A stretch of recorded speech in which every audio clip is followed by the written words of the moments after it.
धान निकाली वहाँ जमीन में पानी सामान हमके कुछ दे के न हटाए। जिसका है तो चला जाएगा, जिसका नहीं किस तरह जाएगा। कमाने खाने का डेली रोजगार रहता है। कोरोना ने रोजगार छीन लिया और ये आके हमारा आसियाना। सलाम नमस्कार दोस्तों, आज हम मौजूद हैं साबिया हवाई अड्डे पे। ये वही हवाई अड्डा है जिसके बारे में हमारे माननीय सांसद डॉक्टर आलोक कुमार सुमन लगातार बात कर रहे हैं। और आप जैसे वो लोकसभा में उन्होंने उड़ान योजना, जो मोदी गवर्नमेंट की एक बहुत ही महत्वाकांक्षी योजना है, उसमें इसको शामिल किया गया।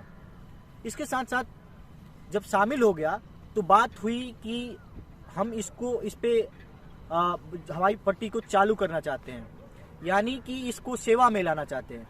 लेकिन बात फंस गई यहाँ पे कि यह हवाई पट्टी भारत सरकार के अधीन आता है और इसको केंद्र सरकार अपने अंडर लेने के लिए उसको भारत सरकार को राज्य सरकार यानी बिहार सरकार से बात करने पड़ा। जब बात आगे बढ़ी और बात हो गई और संसद में माननीय मंत्री, उड़ान मंत्री ने जब बताया कि हाँ बात हो गई है और इसको लिया जाएगा और रीजनल कनेक्टिविटी स्कीम के तहत यानी उड़ान योजना के तहत इसको शामिल किया जाएगा, तब बात यहाँ पे आके अटक गई कि आप जो विजुअल्स अभी हमारे कैमरामैन आपको दिखाएंगे, ये सारा विजुअल्स आप देखिए।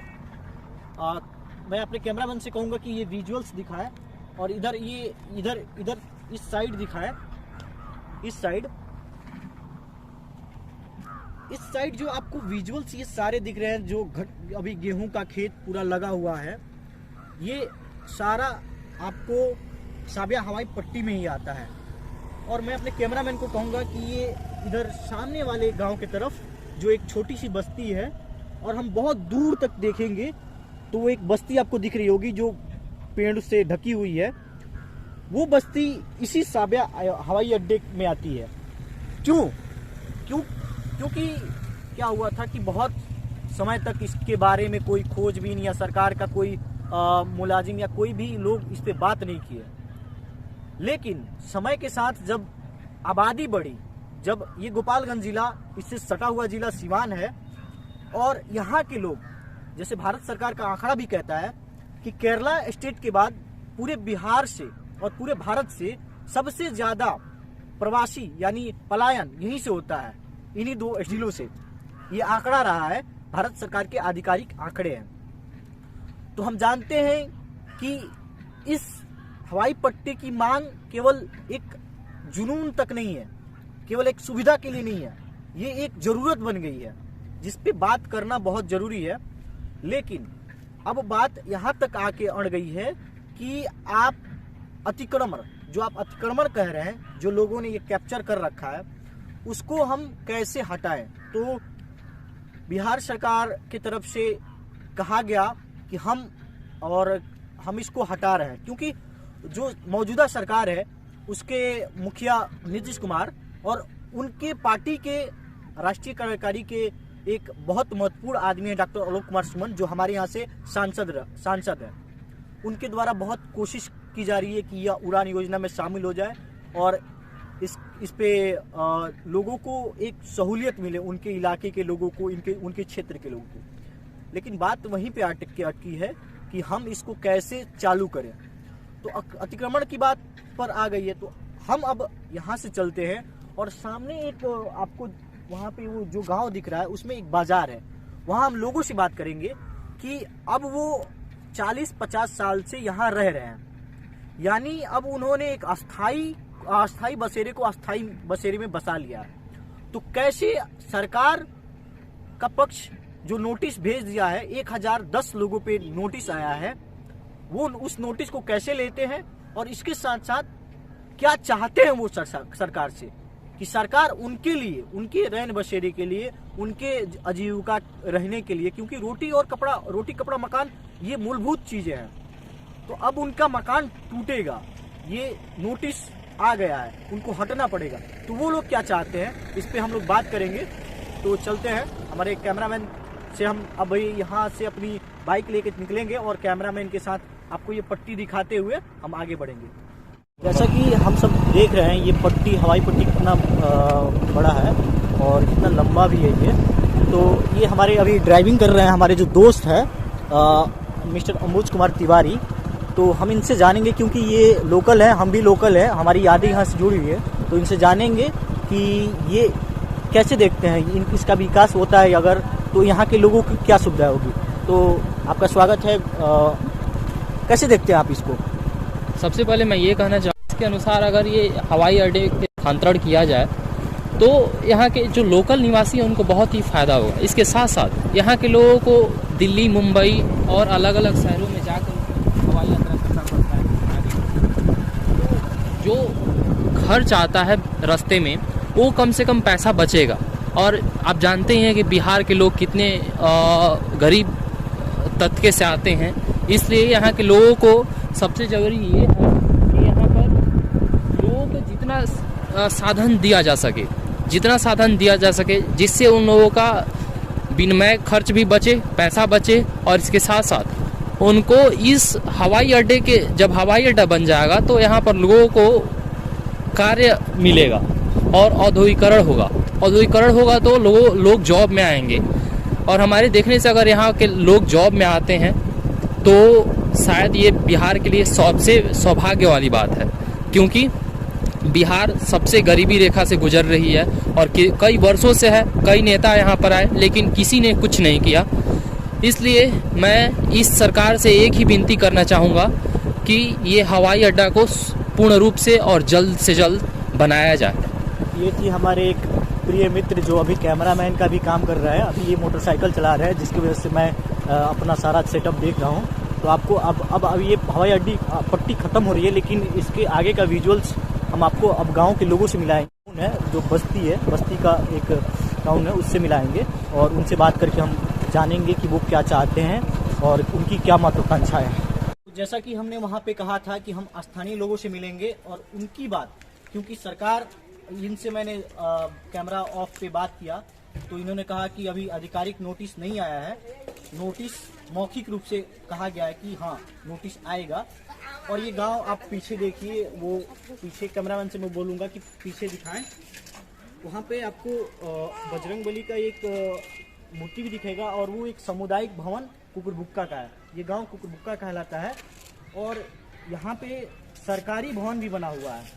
अगर सरकार कह रही है कि ये इलीगल है कंस्ट्रक्शन तो इन लोगों का, तो ये सरकारी भवन कैसे बना।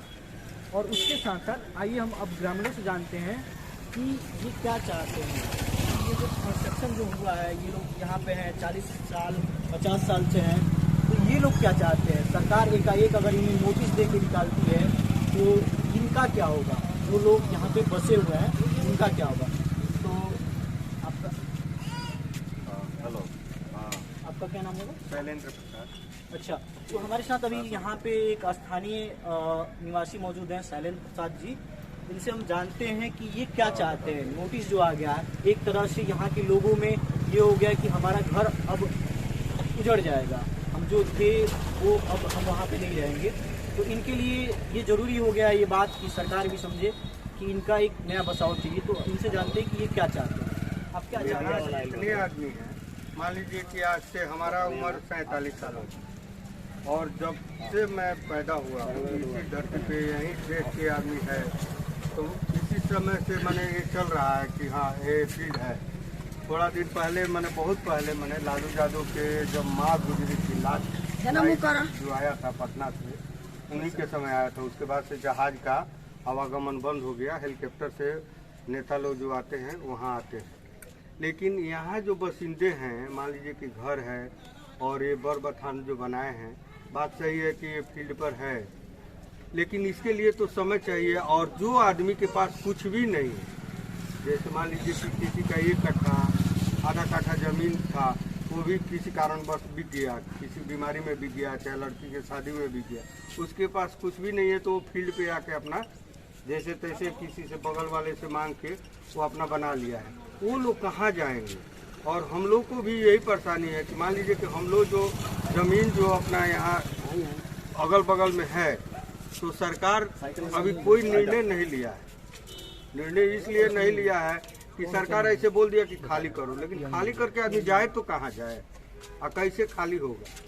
ये एक पक्ष है। आइए इनसे भी जानते हैं। ये हमारी माता एक है, हमारी दादी समान। इनसे हम पूछते हैं कि यहाँ पे ये कहीं से आई होंगी ब्याह के और यहाँ पे अब इनका एक उम्र हो गया, तो ये क्या चाहती है कि सरकार जो सरकार जो क्या चाहते हैं एकाएक हटा दिया जाए, सरकार को एक समाधान निकालो रुगल समाधान निकाली वहाँ के जमीन में बानी सन समन हमके कुछ दे के न हटाए अकेले यहाँ हटा दे तो कहाँ जाए सर नैहर वाला लोग रखेगा लोग भगा देगा, ये तो बात है। इनका कहने का मतलब कहने का ये है कि सरकार जो कह रही है कि ये रुका हुआ है इसलिए हम ये नोटिस दे के हटाएंगे और बिहार सरकार हटाएगी, तो ये नोटिस आने से पहले हमको कुछ मुआवजा दिया जाए यहाँ, जिससे कि हम कहीं दूसरी जगह अपनी जमीन पे कंस्ट्रक्शन कर पाए या कहीं दूसरी जगह जमीन ले पाए। तो आप देख रहे हैं छोटे छोटे बच्चे हैं, ये बस्ती पूरा देखिए आप, ये पूरा कंस्ट्रक्शन यहाँ पे हो गया है, लेकिन अब आगे का रास्ता क्या है।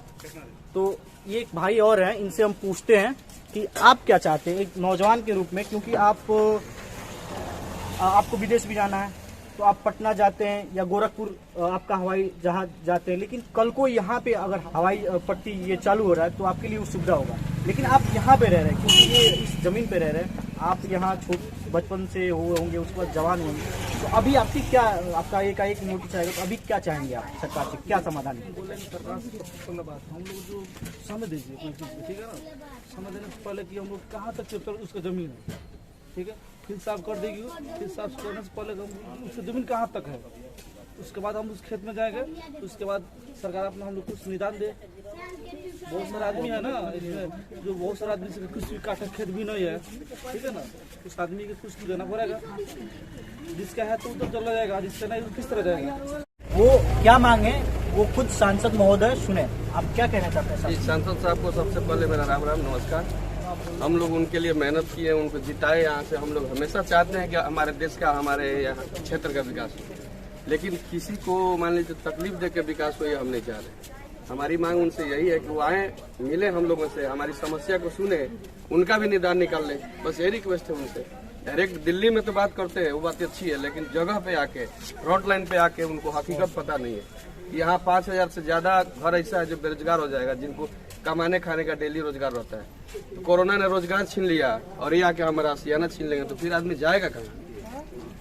इस समस्या पे ये एक वाजिब सवाल है और इस पे हमारे यहाँ के सांसद महोदय, क्योंकि मैं भी यहाँ का स्थानीय आदमी हूँ, तो इनकी दर्द को मैं समझता हूँ और यहाँ आना जाना हुआ रहा है मेरा। तो जब भी हम सांसद महोदय से मिले, आशा करता हूँ कि इस पे वो ध्यान दें और ये अगर वीडियो फुटेज उनके पास जाता है तो उसके थ्रू आए, और जैसे ही वो लोकसभा का कार्रवाई स्थगित होता है और अपने क्षेत्र में भ्रमण करते हैं तो सबसे पहले आशा रहेगी कि यहाँ आए और यहाँ का समस्या का निदान करें। Thank you.